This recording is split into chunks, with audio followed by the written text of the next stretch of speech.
Irmãos, vamos abrir nossas Bíblias. Atos dos Apóstolos, capítulo 4, versículos 23 a 31.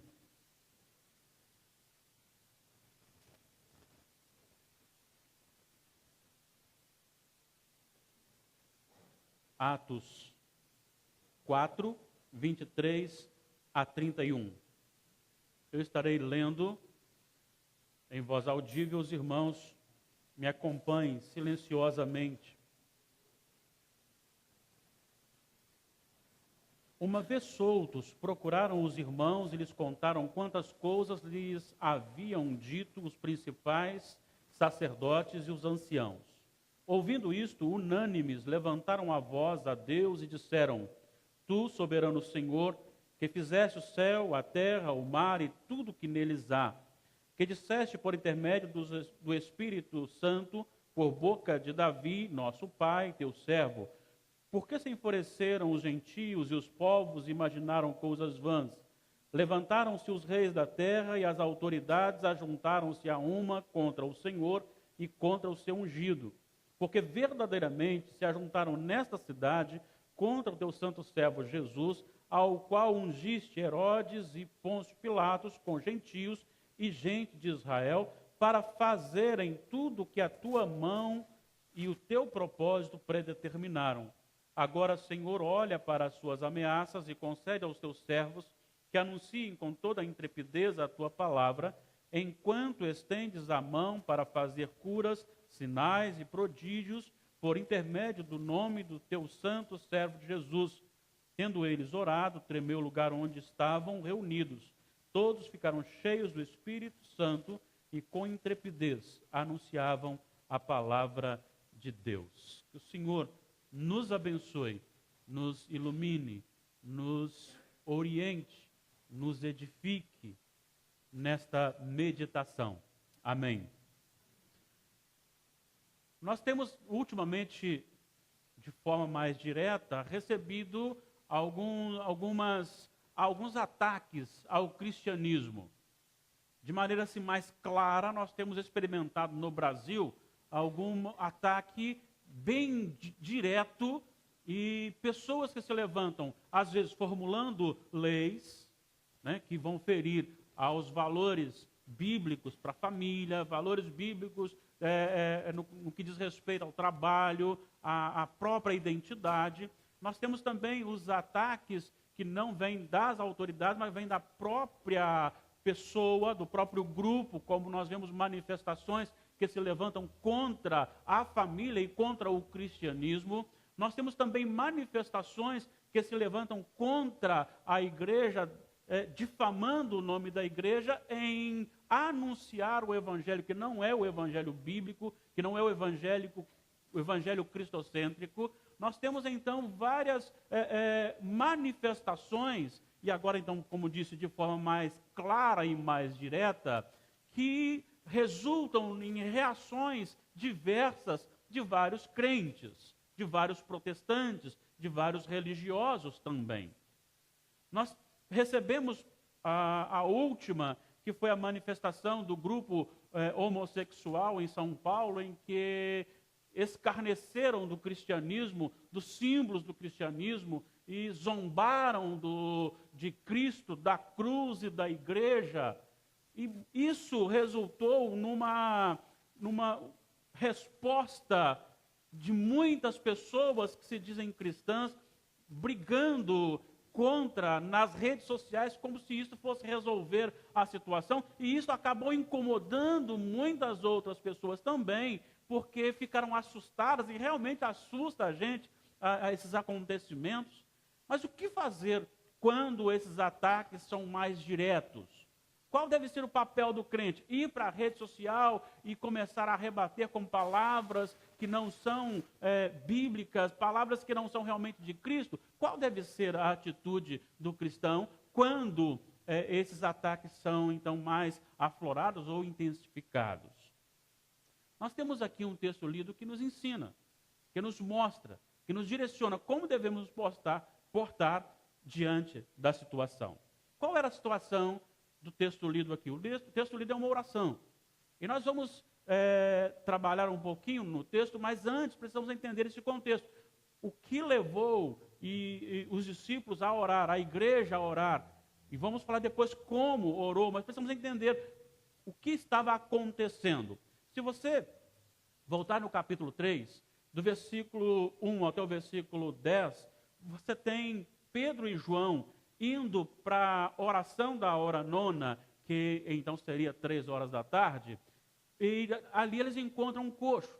E aquele coxo pede uma esmola, e eles dão muito mais do que uma esmola, eles dão a manifestação do poder de Deus, em nome de Jesus, na cura daquele coxo. E aquele coxo então é curado e, consequentemente, pessoas vão a Pedro e João e começam a ficar ao lado ou a se aproximar atônitos diante de tão grande milagre, algo que mexeu com a emoção de todos que ali estavam. E Pedro, naquele momento, aproveita a oportunidade e começa a pregar o evangelho, não o evangelho da prosperidade, mas o evangelho do arrependimento.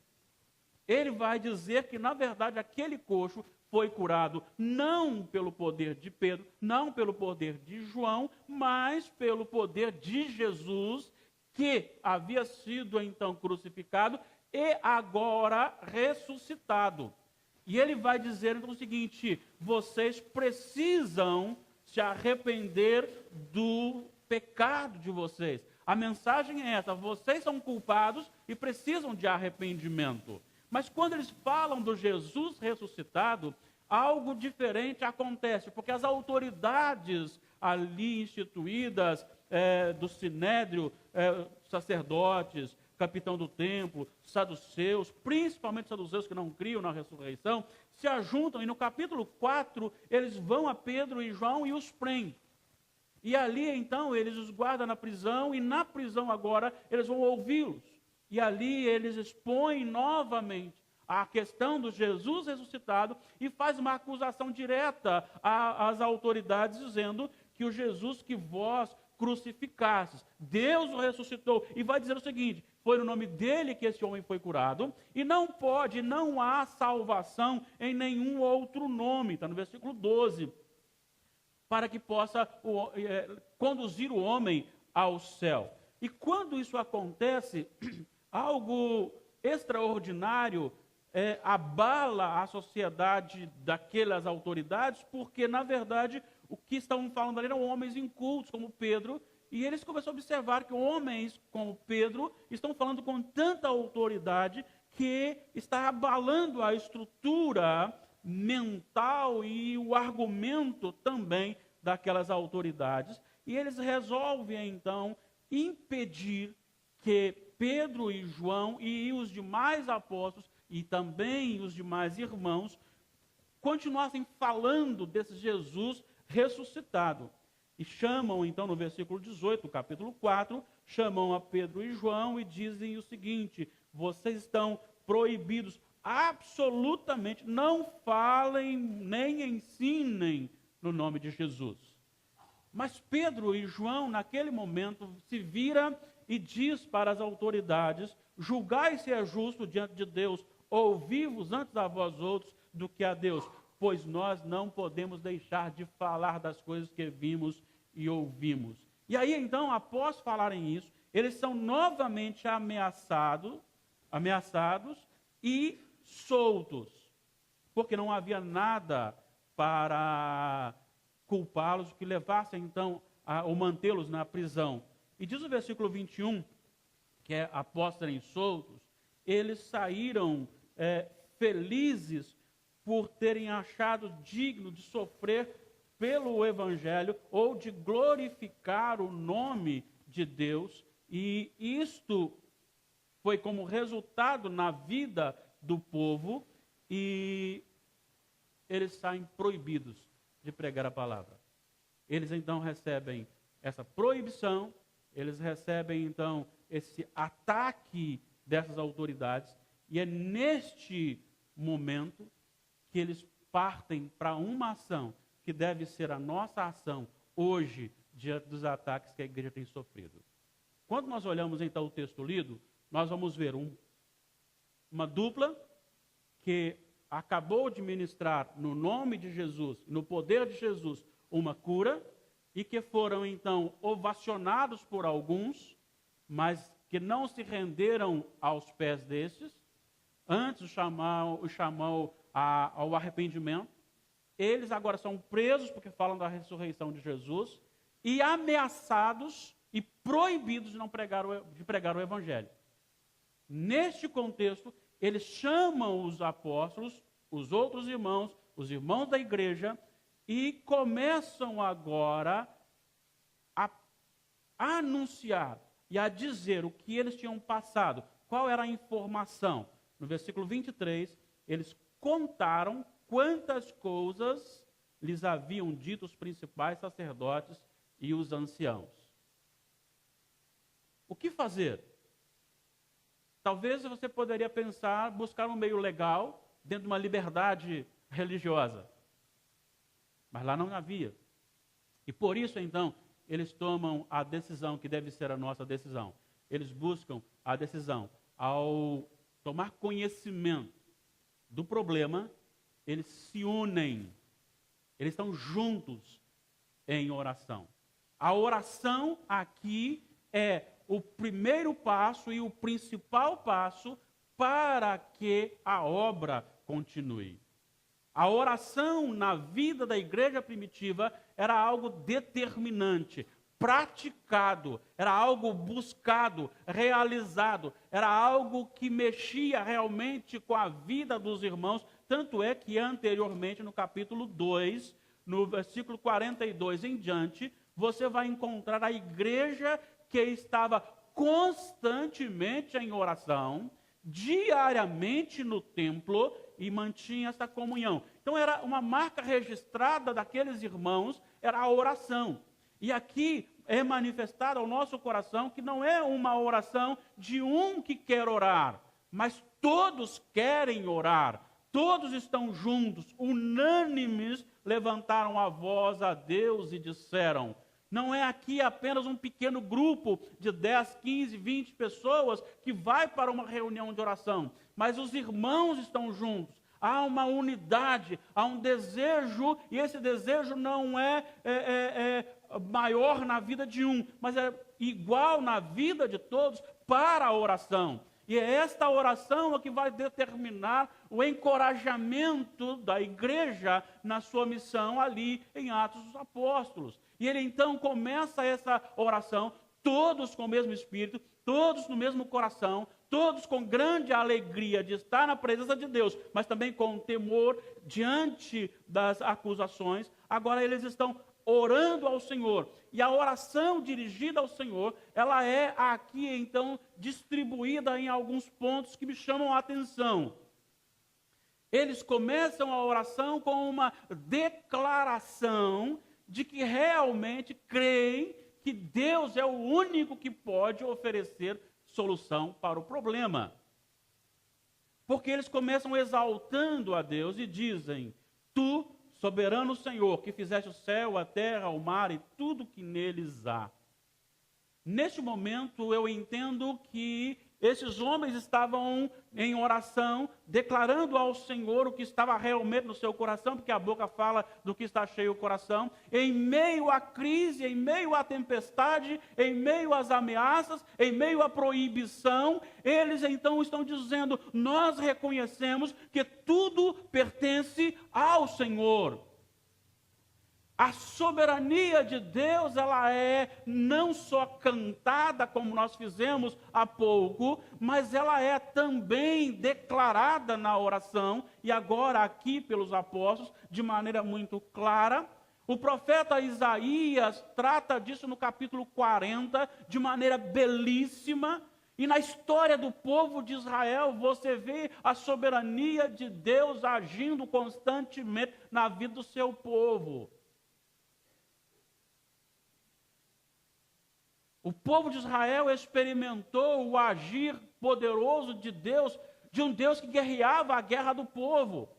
Deus não deixava o povo crescer de forma a ganhar uma guerra para que não se exaltasse. E Deus, de muitas formas e maneiras, Deus fez com que o exército de Israel fosse diminuído para que a vitória fosse então claramente declarada como vitória vinda do Senhor. Ele pegou, atravessou todo o povo de Israel no Mar Vermelho.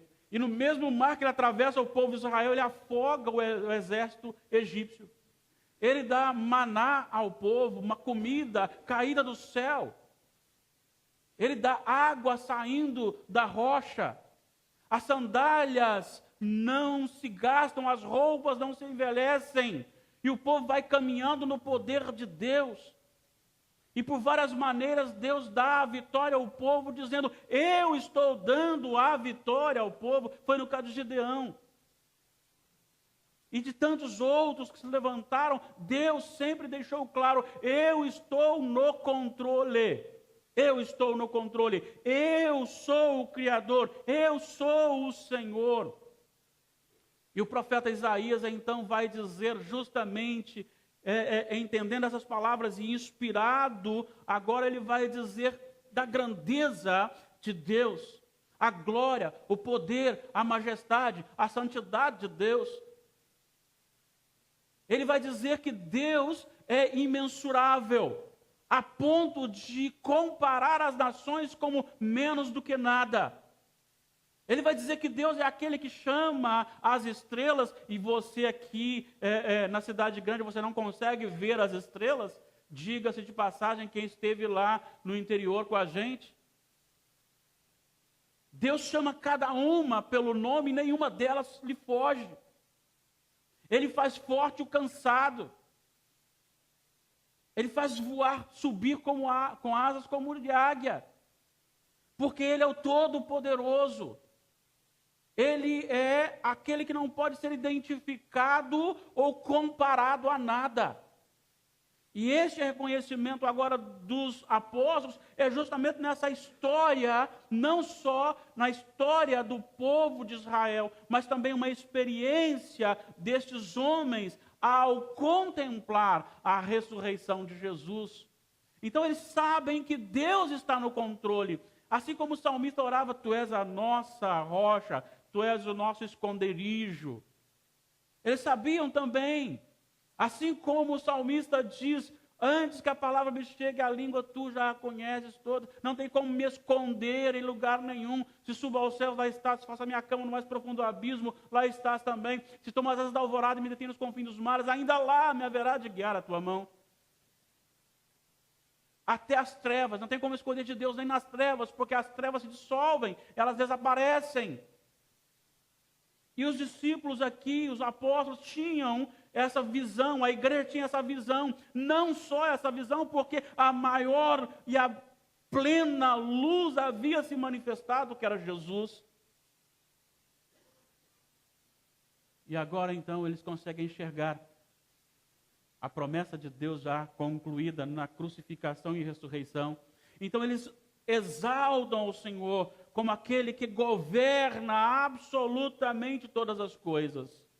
E também eles vão dizer aqui na oração como se fosse assim, isso que está acontecendo não é novo para nós. Não é surpresa para nós. Infelizmente nós ficamos surpresos com esses ataques, mas não deveríamos ficar. E eles aqui estão dizendo, nós sabemos que isso iria acontecer. Eles citam aqui o Salmo 2, sobre a ameaça dos reis, dos reinos, sobre o ungido do Senhor.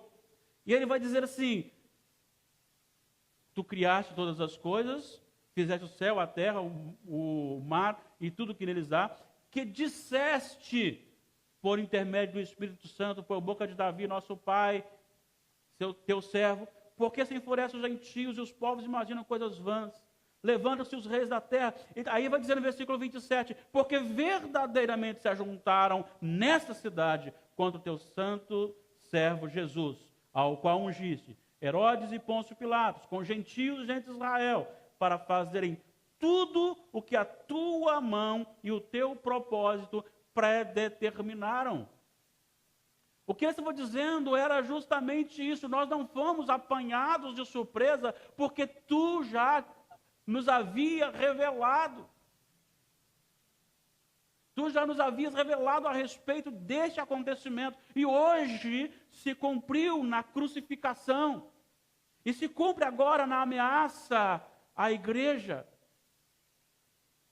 Então eles reconhecem o poder de Deus e reconhecem também que os acontecimentos das investidas contra o Senhor Jesus e contra a igreja, isto é predito. Eles conheciam Deus, eles conheciam a história, eles sabiam que isso ia acontecer, e eles anunciam isso, dizendo: nós sabemos que isso iria acontecer, porque tu disseste.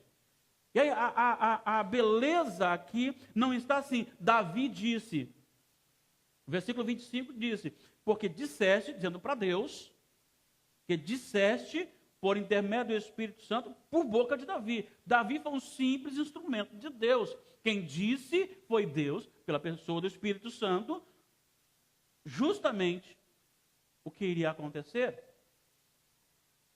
E aí então eles entram com o que eles realmente querem diante do Senhor.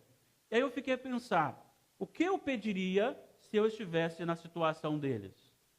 O que você pediria e o que você pede nas orações quando você está numa situação dessa? Eles pediram.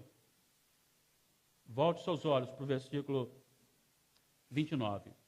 Agora, Senhor, ou seja, depois de exaltar Deus como governador supremo, depois de dizer o seguinte, que o que estava acontecendo era cumprimento de Deus, já havia comunicado, revelado, agora então eles vão chegar para a conclusão da oração. Agora, Senhor, olha para as suas ameaças e concede aos teus servos que anunciem com toda a intrepidez a tua palavra. O que eles estão pedindo aqui é que Deus olhe para o que está acontecendo e que Deus fortaleça a igreja para se manter fiel à pregação do Evangelho, ao chamado ao arrependimento, ao anunciar a ressurreição de Jesus. Muito embora possamos ser presos, muito embora possamos então ser até executados, mas nós não queremos ser vencidos pelo medo. Nós queremos intrepidez, nós queremos coragem, nós queremos ser habilitados a pregar o Evangelho, mesmo que seja na contramão.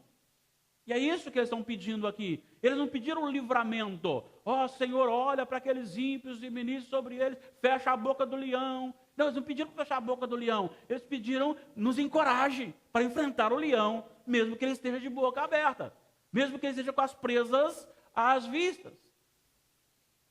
Eles não estão dizendo assim: não deixa eu sentir dor, mas diz assim: me encoraje para sentir dor.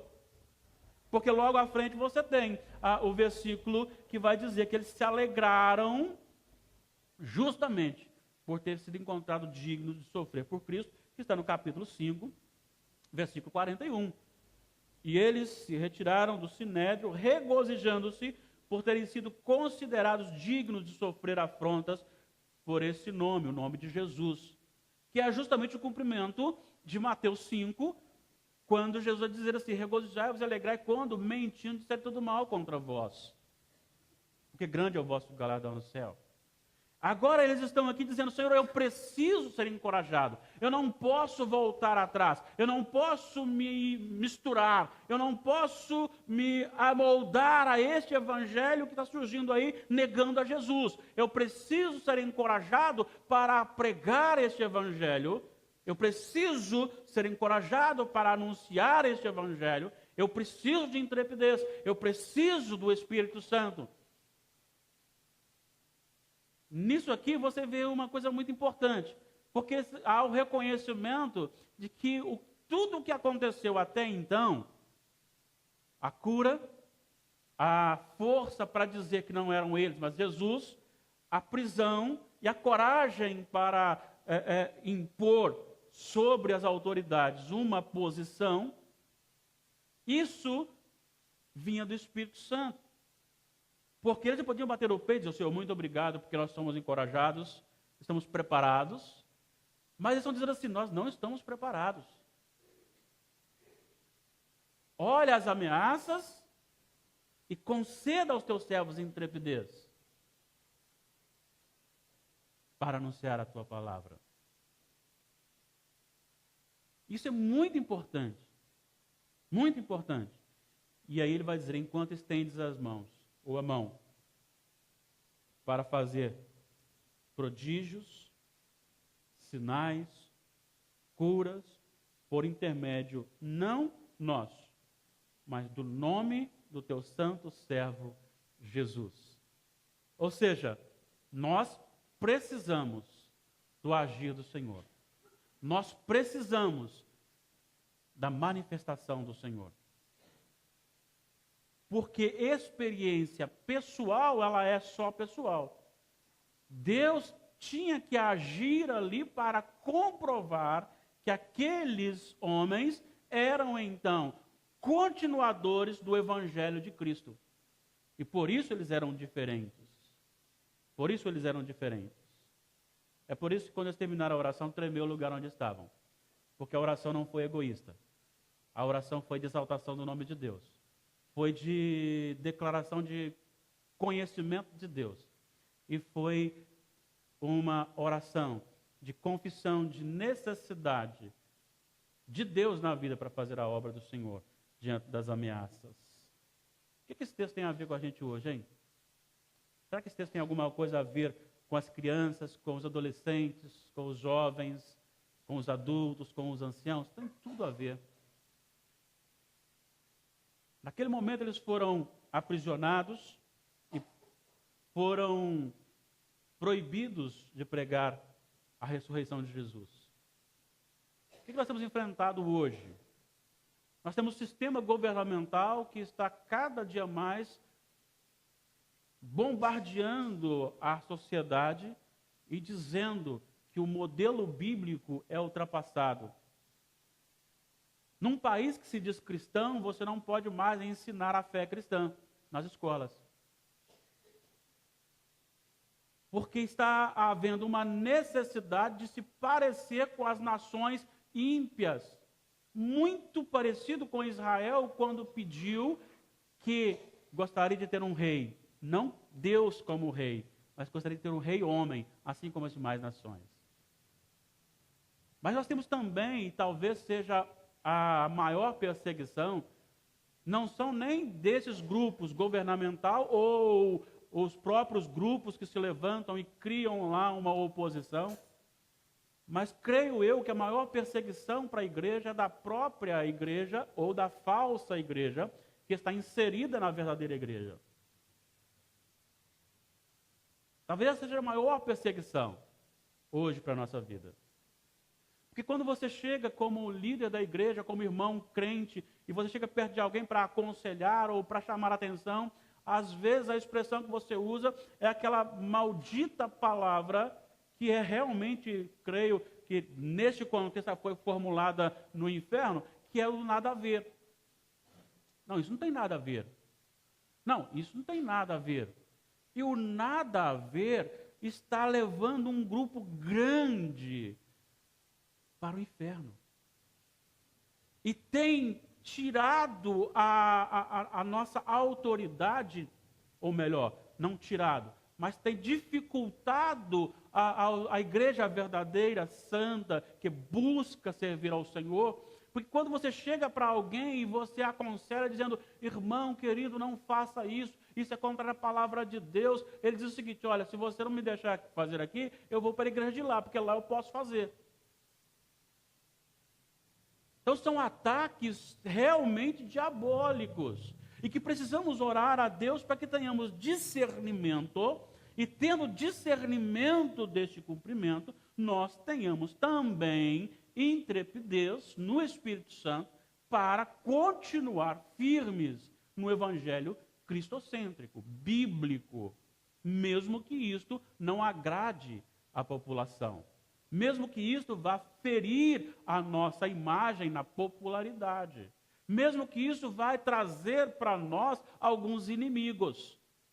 Mesmo que isto vá tirar do nosso currículo aquela palavra, este é bom. Por quê? Porque Satanás tem usado a igreja falsa, os falsos profetas, para introduzir no coração das pessoas a insensibilidade da culpa, como nós temos pregado sempre. Quando a pessoa então se tornou evangélica, que não tem nada a ver com o cristianismo, e ela então, por ser uma religiosa evangélica, acha que estar matriculada, ser batizada a uma igreja, denominação, isso lhe garante a bênção da entrada no céu. E aí ele vai viver de maneira desordenada, ao seu bel prazer, querendo fazer o que realmente está no seu coração carnal, e não aceitando as imposições bíblicas para a sua vida. Porque é uma coisa muito interessante, que a salvação, ela é pela graça, lógico, é pela graça de Deus, mas a graça de Deus na minha vida, ela me salvou para que eu pudesse cumprir a lei de Deus com alegria. Então eu sou salvo para servir ao Senhor. E isto nós temos enfrentado com dificuldades aí na sociedade, justamente por esses ataques que vêm sobre a vida da igreja e que a igreja precisa de intrepidez, sim. Adolescentes, jovens que ainda não são casados, precisam de intrepidez para se manterem virgens para o casamento. Adolescentes, jovens, precisam de intrepidez para, pregando o evangelho com a vida, viverem a vida não com ficar, porque ficar não é para crente, não é para cristão. Tem que ter a intrepidez para chegar perto de um grupo de amigos e dizer o seguinte: não, eu não pratico tais obras, porque tais obras ferem a palavra de Deus e a palavra de Deus me direciona ao outro lado. Eu sou servo de Deus, eu sou salvo pelo Senhor, pela graça, e isto então me faz diferente. Casal de namorado, se guardar para o casamento. Homens e mulheres casados, o casal viver um para o outro com fidelidade, para que a única dor da separação seja a dor do falecimento de um cônjuge. Porque esta dor é uma dor digna. Combater isto hoje na sociedade Brasil, isto é um absurdo. Porque nós somos constantemente chamados a vivenciar aquilo que a sociedade não cristã vivencia, jogando fora esses valores. Às vezes eu fico assim encantado como Deus faz as coisas. E quem conhece o meu pai, pode conhecer o meu pai, pode perceber aquilo que Deus tem feito na vida dele. Muita graça, muita misericórdia de Deus na vida dele. E meu pai, com toda a sua simplicidade, ele carrega uma autoridade que não é dele. É do Espírito Santo do Senhor. Ele tem uma autoridade sobre a família, sobre nós, filhos, sobre netos, sobre genros, noras, netos, que é uma coisa extraordinária, que não é dele, é de Deus na vida dele. Por que razão? Porque esses princípios foram plantados na família de forma que Deus ainda é e será sempre o Senhor desta família. Nós precisamos entender isso e nós estamos perdendo isso. Ou pelo menos as pessoas tentam tirar isso da igreja verdadeira. Então este hoje é o maior desafio da igreja. Então precisamos sim, diante dos ataques, sejam ele governamental, seja dos grupos que se levantam, ou seja da própria falsa igreja, nós precisamos então orar ao Senhor, reconhecer que o Senhor é sim soberano, Ele é Senhor da história, Ele tem autoridade, Ele é o único que pode resolver o nosso problema. E qual é o nosso problema? É o que nós temos enfrentado diariamente. Nós temos a promessa de Deus que Ele está. E qual é a promessa para a igreja do Novo Testamento? Para se manter firme, Mateus 28. No finalzinho vai dizer assim: eis que estou convosco todos os dias, até a consumação do século. Então, nós temos a promessa da presença do Espírito Santo na nossa vida. Ela foi cumprida no Pentecostes e ela se mantém na nossa vida. Então, agora precisamos de orar a Deus para que tenhamos, então, intrepidez, coragem, firmeza, para nos mantermos ao Evangelho, ao antigo Evangelho, que é novo, porque ele é vida na nossa vida. Qual deve ser a nossa atitude? Orar ao Senhor. E a nossa oração deve ser uma oração de fé, de declaração, do reconhecimento da soberania de Deus. Temos que ter conhecimento das promessas de Deus e temos que ter também coragem para admitir que sem a ação do Espírito Santo, nós vamos nos tornar como os demais que não querem firmeza com o Senhor, que não querem uma vida na presença de Deus. Vamos cair e manter caídos no pecado. Para que isso não aconteça, é necessário buscar a presença do Senhor. E isso com muita ousadia e também temor. Ousadia, temor e também com muito desejo no coração de estar mais próximo do Senhor. O dia que a igreja aprender a orar assim, com certeza, o templo tremerá com a presença do Espírito Santo. Tremerá o seu coração com a presença do Espírito Santo. Tremerá os seus ouvidos com a presença do Espírito Santo. E tremerá a sua vida em todo momento com a presença do Espírito Santo de Deus. Deus abençoe seu coração. Deus abençoe o nosso coração. E faça da sua vida uma vida firme. Tenha coragem de se manter firme na presença do Senhor. Mesmo que as ameaças sejam fortes. Mesmo que as tentações venham mexer com a sua vida e com a sua paz. Você seja firme na presença de Deus. Deus pode fazer do seu coração e da sua vida um instrumento poderoso para testemunhar a crucificação, a ressurreição e o Pentecostes também. Deus abençoe.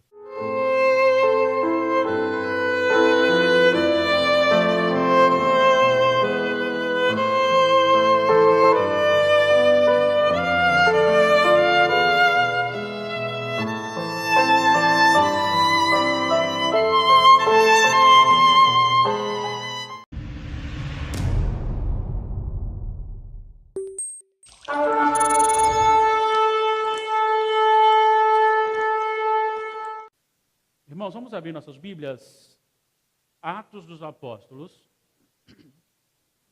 capítulo 4, versículos 23 a 31.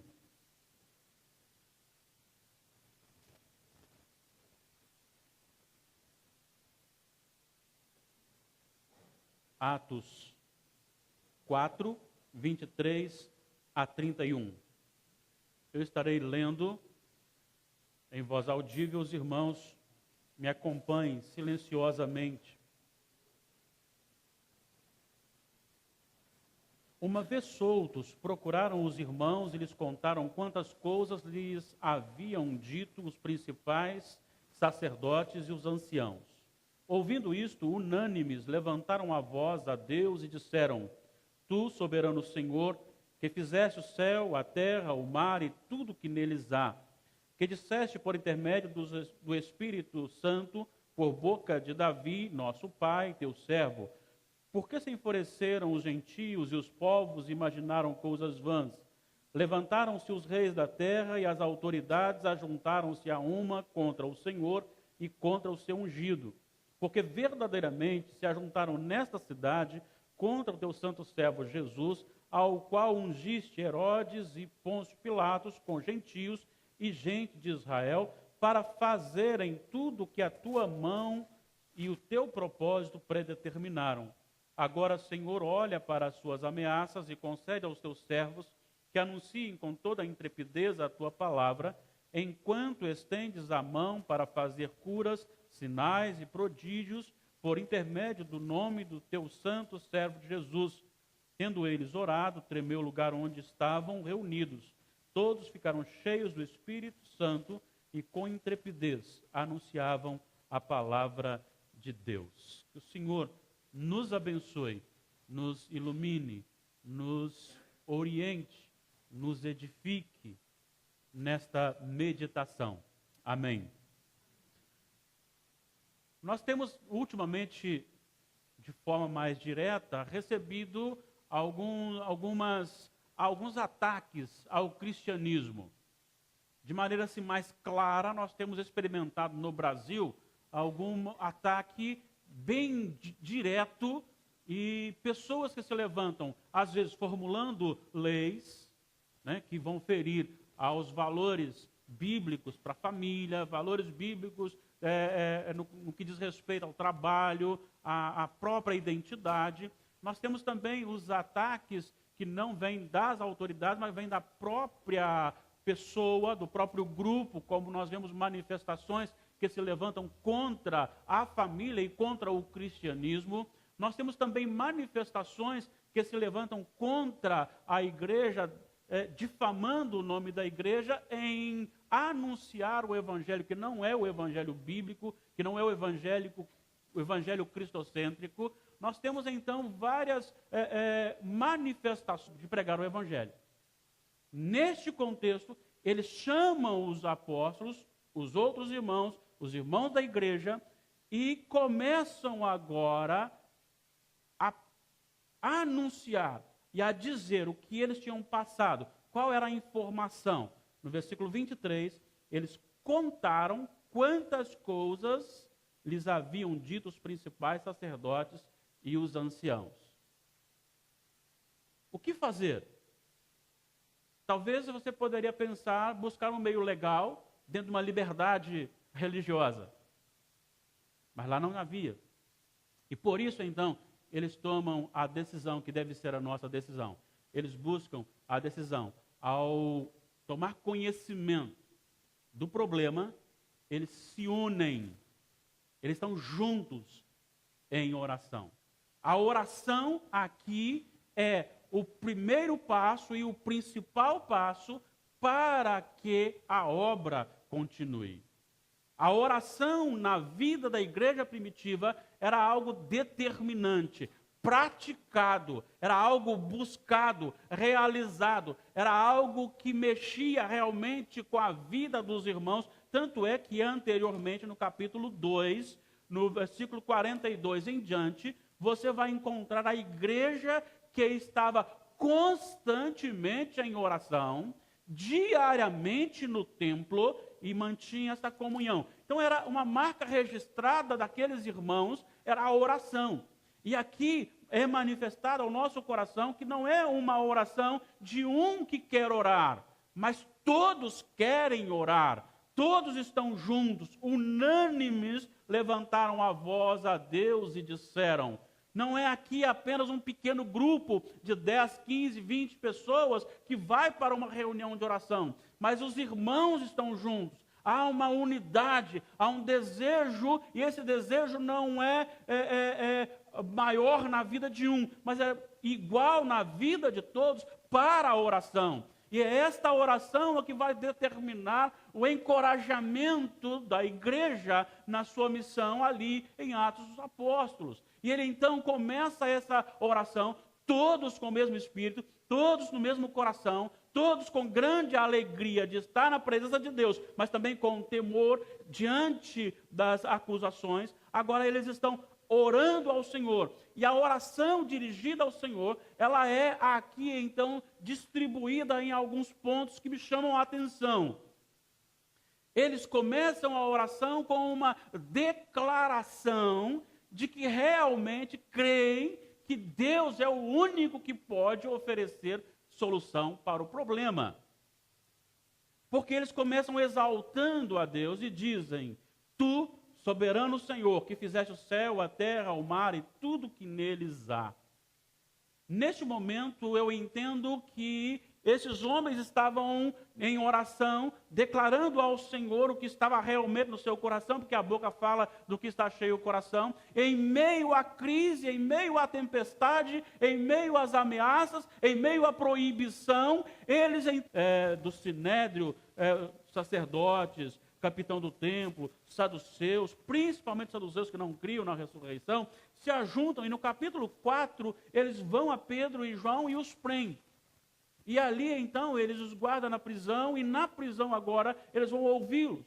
E ali eles expõem novamente a questão do Jesus ressuscitado e faz uma acusação direta às autoridades dizendo que o Jesus que vós crucificastes, Deus o ressuscitou, e vai dizer o seguinte: foi no nome dele que esse homem foi curado, e não há salvação em nenhum outro nome, está no versículo 12, para que possa conduzir o homem ao céu. E quando isso acontece, algo extraordinário abala a sociedade daquelas autoridades, porque na verdade o que estavam falando ali eram homens incultos, como Pedro, e eles começam a observar que homens como Pedro estão falando com tanta autoridade que está abalando a estrutura mental e o argumento também daquelas autoridades. E eles resolvem, então, impedir que Pedro e João e os demais apóstolos e também os demais irmãos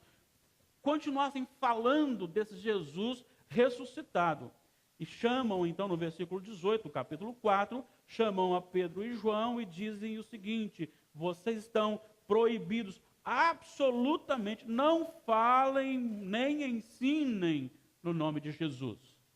Mas Pedro e João, naquele momento, se vira e diz para as autoridades: julgai se é justo diante de Deus ouvir-vos antes a vós outros do que a Deus, pois nós não podemos deixar de falar das coisas que vimos e ouvimos. E aí então, após falarem isso, eles são novamente ameaçados e soltos, porque não havia nada para culpá-los, que levasse então ou mantê-los na prisão.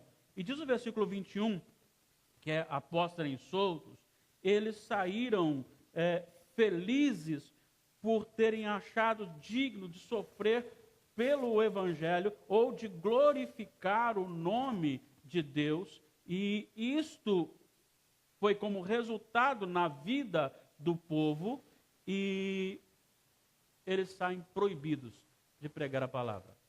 Eles então recebem essa proibição, eles recebem então esse ataque dessas autoridades, e é neste momento que eles partem para uma ação que deve ser a nossa ação hoje, diante dos ataques que a igreja tem sofrido.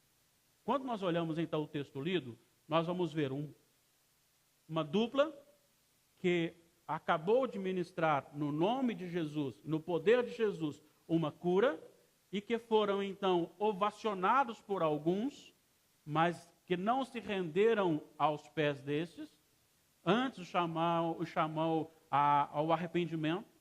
Eles agora são presos porque falam da ressurreição de Jesus e ameaçados e proibidos de não pregar o evangelho. Então estão dizendo: nós reconhecemos que tudo pertence ao Senhor. A soberania de Deus, ela é não só cantada, como nós fizemos há pouco, mas ela é também declarada na oração, e agora aqui pelos apóstolos, de maneira muito clara. O profeta Isaías trata disso no capítulo 40, de maneira belíssima. E na história do povo de Israel, você vê a soberania de Deus agindo constantemente na vida do seu povo. O povo de Israel experimentou o agir poderoso de Deus, de um Deus que guerreava a guerra do povo. Deus não deixava o povo crescer de forma a ganhar uma guerra para que não se exaltasse. E Deus, de muitas formas e maneiras, Deus fez com que o exército de Israel fosse diminuído para que a vitória fosse, então, claramente declarada como vitória vinda do Senhor. Ele atravessou todo o povo de Israel no Mar Vermelho. E no mesmo mar que ele atravessa o povo de Israel, ele afoga o exército egípcio. Ele dá maná ao povo, uma comida caída do céu. Ele dá água saindo da rocha. As sandálias não se gastam, as roupas não se envelhecem. E o povo vai caminhando no poder de Deus. E por várias maneiras Deus dá a vitória ao povo, dizendo: eu estou dando a vitória ao povo. Foi no caso de Gideão.